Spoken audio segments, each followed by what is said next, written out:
The sunflowers are withering unharvested in eastern Ukraine as autumn rolls in. In these fields, farming gave way to fighting long ago. Here, to the south of the town of Ilovaisk, lies the grim evidence of how Ukrainian forces, gaining ground for weeks, were suddenly routed in the last days of August. From the wreckage, it's clear that these vehicles were hit by artillery fire with deadly accuracy, and all of them driving away from Ilovaisk. The question now under investigation: was this a battle or a war crime? Ukraine says its encircled fighters were guaranteed safe passage, only to be picked off by the Russian army, whose invasion turned the tide of this whole conflict. A few days later, a Russian soldier would post this victory snap. Only a handful managed to escape on foot in small groups through the fields. From hospital, they tell the story of a slaughter. We were coming out from Ilovaisk thinking we had a corridor, but in reality it was a trap. There were Russian paratroopers waiting for us. But also the suggestion that their own side may have broken the terms of any deal. The Russians were waiting for a column of injured soldiers and had orders not to fire unless their soldiers did.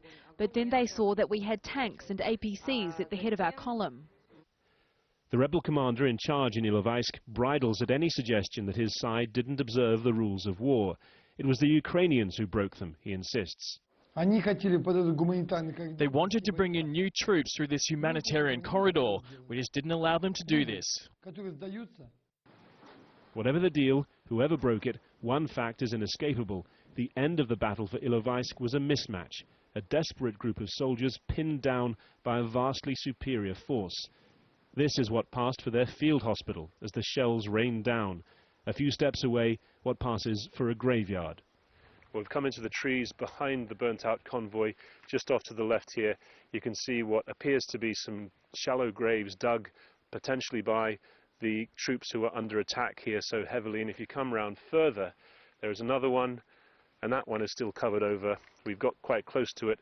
The stench of death is unmistakable.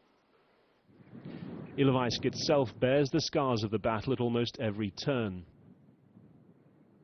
Residents blame the damage, and rebels say as many as 40 civilian deaths on Ukrainian shelling, the kind of shelling of built-up areas that Amnesty International last week called a war crime. This house belongs to Yelena Bovshik's mother. She and her sister Vera Zheglova are doing what they can to shore it up, with the help of Vera's 7-year-old granddaughter Valeria. Last year she lost her mother to alcoholism. Now she's going through this, and the earlier shelling of a nearby town where she lives with her grandmother.